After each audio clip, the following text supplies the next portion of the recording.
Hey guys, Coach Frisk here. A lot has gone down since my last video, some of it visible, some of it not. I'll fill you in on some of that before we get into the main topic I wanted to discuss today, which is going into your first year of college and some things to not just expect, but things that you should probably really pay attention to. A couple points I think I would wish someone had mentioned to me maybe before I went into college. And then, as I mentioned in the previous video, when we're talking about kind of the first steps of recruiting, I have a couple of years of experience as a D1 swim coach. So this was some advice I gave to some of my athletes as well, making the transition to college life. But before that, obviously I've trimmed my beard. That was fun the other day. Needed some grooming badly. Can't go and see my girl Danielle down the street with all the barbershops being closed and whatnot. So I took the trimmers to my face, and I think it didn't turn out too bad. So worst comes to worst, someone's actually going to see me out in public and let it grow out for a little bit here, and then we'll go from there. The other thing that went on the last day or so is Derby, my dog. With all the rain outside, she's been having a good time with that, but she got really muddy today, digging holes, and we took a bath together, and that was a bit of a disaster. She actually bit me on the nose a little bit, but that comes with the territory of being a dog, and dogs don't like to take baths. She likes to play in the water, but not necessarily take a bath. So that was quite an experience this morning. And so now I've wanted to get this video out for about a day or two. I finally had a chance to sit down, look you guys in the camera lens, I guess, instead of the eye, and be able to share some of my pointers regarding the first year of college and some things to expect and focus on. The three things I want to discuss with you guys regarding your first year of school are time management skills, using your resources, and the whole rooming proposition. So time management skills absolutely are the most important skills, most important thing going into college that you need to be aware of, and that you got to know that you got to be able to use it or develop those skills very soon. Otherwise, you're gonna be in a little bit of trouble. So college is the first time when you are really independent, out on your own. Parents drop you off or whatever, and you're living in this little community of depending on the size of the school, anywhere from 2,000 to 20, 30, 40,000 people that are of your same age, kind of all doing this experience for the first time of kind of being out on their own, and it's great, and it's super liberating, and you get to find out all this great stuff about yourself.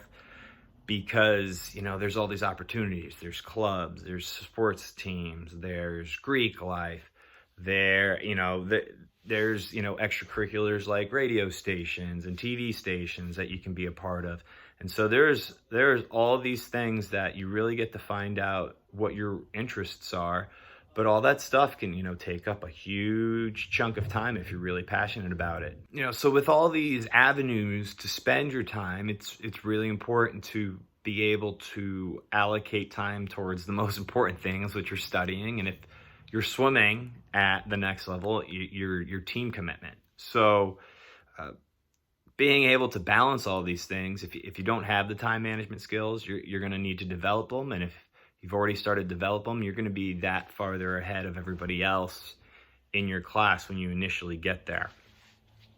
Some of the things that are different classes, traditional high school, maybe you're going to school from 7 to 2, 7 to 3, or, some sort of window in there, Monday through Friday, and like you meet maybe 4 times a week or every day for like 50 minutes to maybe an hour or something along those lines. And it's pretty set. You're seeing those teachers all the time.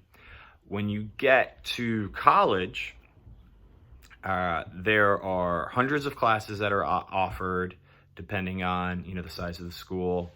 and you have these like core classes, and then some of the core classes have 300 people in them and maybe not 15 to 20 people that you used to have in your classes. And some classes meet only one time a week for 3 hours at night from like 5 to 8. I actually really enjoyed those classes personally, called turbos. That was kind of the way I processed information really well, was like in big 3-hour chunks. So that was good for me, and I would do it after practice, and I would be kind of calmed and settled, and my energy would be out, so I wouldn't be as restless. That's not for everybody.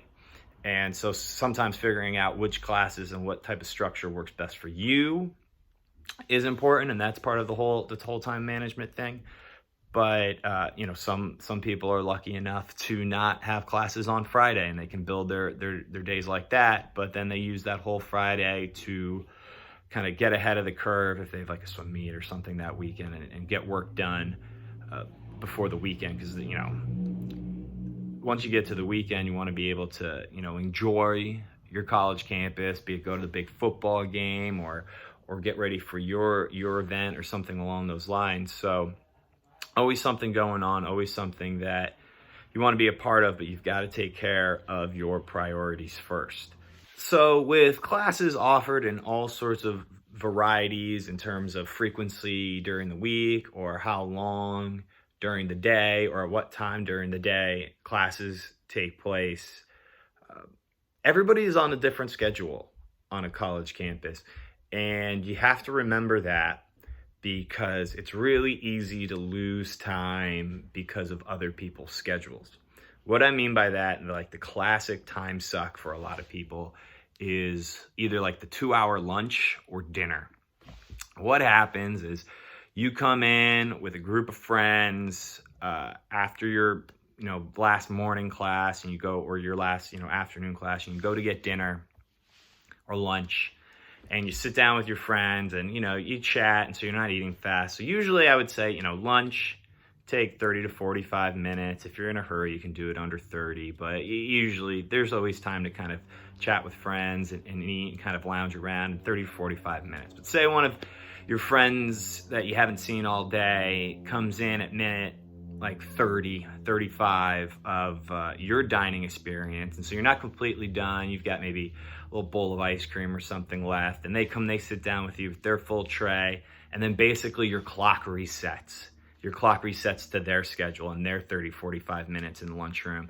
And then somebody else comes in, and maybe you don't have necessarily, maybe it's the dinner and you don't have a lot of work due the next day, but you could be getting ahead of the the following day's work. And somebody else comes in, and then the next thing you know, you sat down for dinner at 6 or lunch at 12, and you've got to either go to practice because you've lost this entire early afternoon, or it's like 8:30, 9 o'clock, and like they're shutting down the dining hall, and you haven't started doing any studying that you were hoping to do. That happens more than you would realize. I don't want to say all the time, but more than you realize, especially when there's no like bell at lunch the way there used to be in high school. It's just so exciting to kind of hang out and socialize with people, and it's not even malicious when it's like lunchtime. It's just you're just enjoying company, and then the next thing you know, you've lost an hour or two that you could have been spending studying or working on a paper or something along those lines. So that's like, you've got to stay to your schedule and not just kind of flow with other people's schedules, because there are so many different ways to approach kind of college life that you've got to focus on you and do you. Otherwise, you're going to be behind the ball at times. In my previous video, one of the things that I had mentioned that you should discuss with a college coach kind of at the beginning of getting to know them is what their weekly practice schedule is. The reason for that is because over your 4 years, that's going to be the most consistent thing in your life, is that practice schedule. Even once you're into your major, or you know what your courses are going to be kind of from here on out, or something along those lines, even that can fluctuate a little bit. Is it a Monday, Wednesday, Friday class? Is it a Tuesday, Thursday class?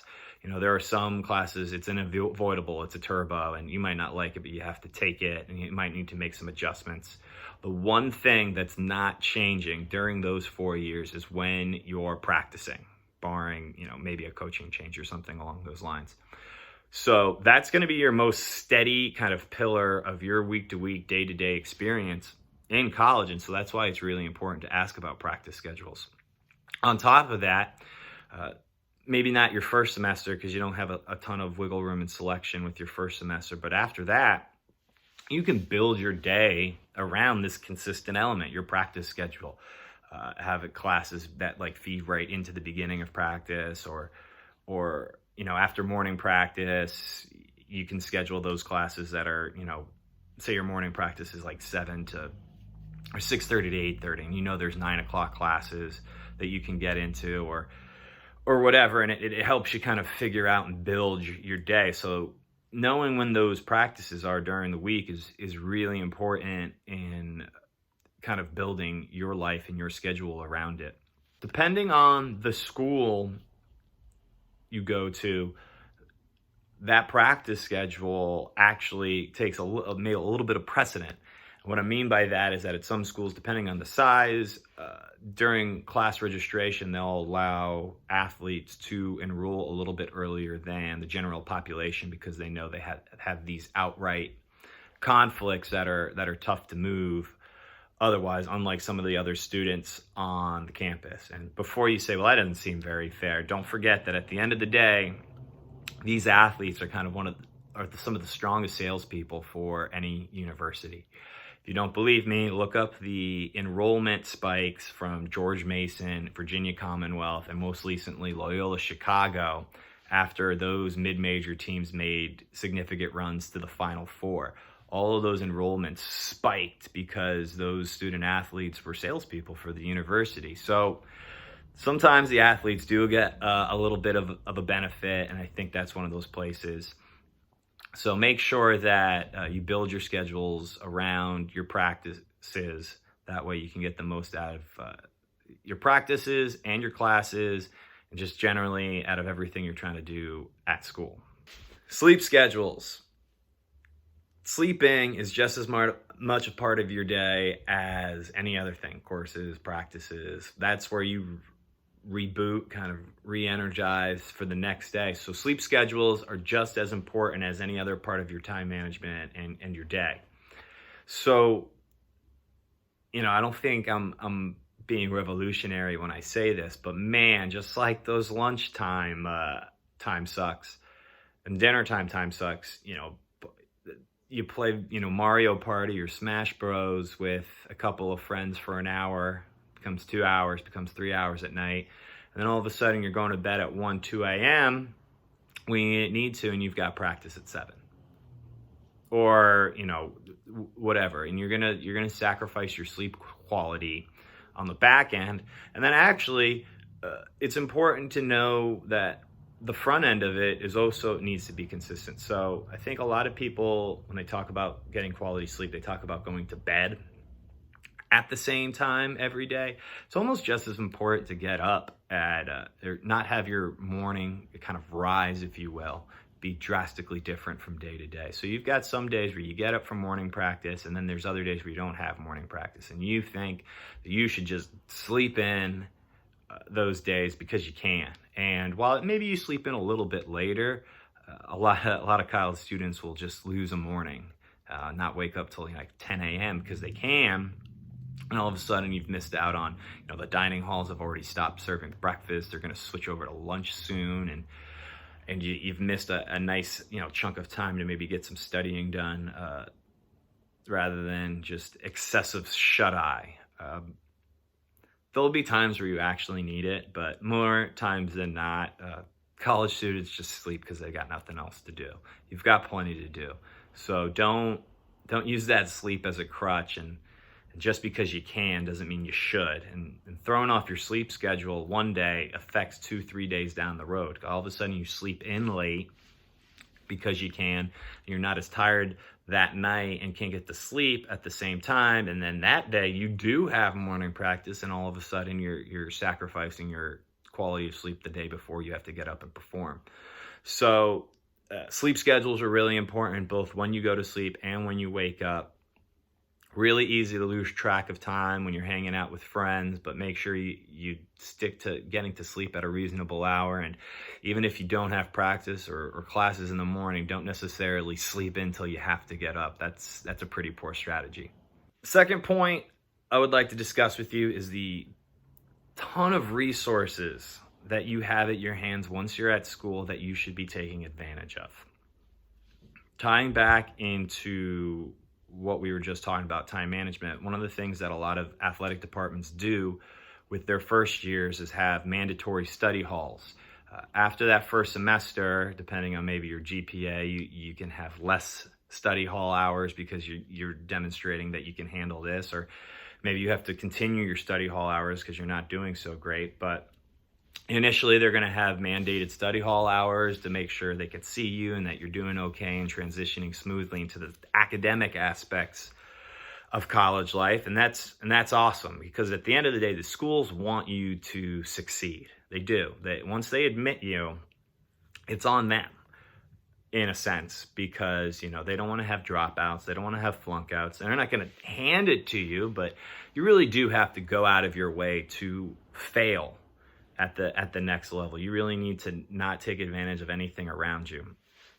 A lot of athletic academic centers have tutors for you, writing helpers, things like that, so that if you're having a tough time with a subject or a specific task, like there are people there to kind of help you with the process and make this an easier time for you and being able to kind of handle everything that you're juggling. On top of tutors, you can go to office hours and review sessions, and as a coach, usually you're in contact with professors and you get like academic checkups throughout the semester. So if you're not doing well, like I get alerted to that, and I can pull you into the office and we can talk about, what's going on in this class. You need to spend some extra time with the professor or whatever, and because we want you to succeed and we want you to have that degree. On top of that, you've got academic advisors, an athletic academic advisor, all these people that their job is to make sure that you leave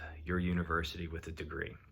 On a side note, professors, at the beginning of the semester, any semester, you should go physically introduce yourself to your professor after the first class, especially if you're going to be in season and are either going to miss class or going to have to adjust a test because of athletic performance. Being able to go in there, put a name to the face, have a positive interaction is super important to have right off the bat with your professor. So you want to have that good relationship with them, because at some point it's inevitable. You're going to miss a test. You're going to miss a class that was really, really important because you were swimming or doing whatever for the school in another light. So make sure that you talk to all your professors and introduce yourself to your professors. All right. So we've talked about the need to enhance or develop your time management skills. We've also talked about all the resources that you have at your disposal on a college campus.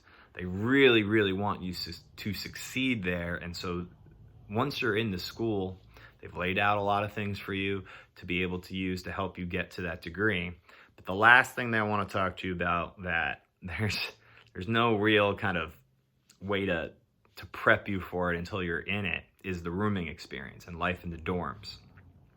Some people might have had a brother and sister growing up and had a roommate before, or maybe some of you have gone to some sort of summer camp for a week or two and had lived with the stranger before.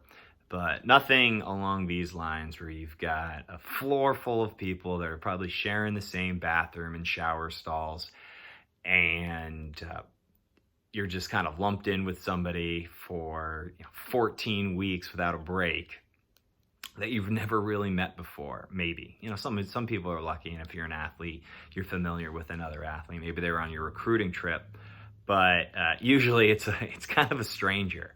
And you can get paired off. Some schools will do it for teams, and if you're your teammate that's a freshman, you're both coming in, you can be a roommate with them. Some schools, as long as you're an athlete, they'll pair you. And then at other schools, depending on the size and philosophies, some of them will just have you just do like the regular student like life res life survey in which you're like, oh, I'm a night owl, or I'm an early riser, or I like music and I like video games. This is how I spend my time. And then they try to do their best to figure out who fits together. And so you kind of put with somebody random for the first time, and it's up to you to kind of figure out how to cohabitate with this person. Sometimes this is the greatest thing ever. You go through all these firsts together, and so you have this really tight bond and becomes one of your best friends for the rest of your life, because this is such a unique experience, and you're kind of vulnerable, and you're trying to be independent. And so this is somebody that you kind of bounce off of all the time. And because of that, you have such a strong connection at the end of it. And it's awesome. For other people, it's a big miss. It can be a really big miss. Be it, yeah, you're on the team together, but you have nothing else really in common. That happens. And then on the other end of it, it's just a miss on like res life. I think the one that's really common is, I think somebody fills it out with like their parent looking over their shoulder. And so they fill it out the way they think their parent will want that filled out. And so, oh yeah, no, I'm not a night owl. I wouldn't stay up late and play video games. And they fill it out right. And then they get to school and it's just like, whatever.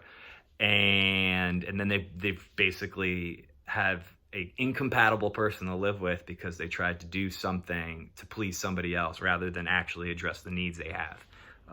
Every year after that, or even the next semester, you get to pick and select your roommates.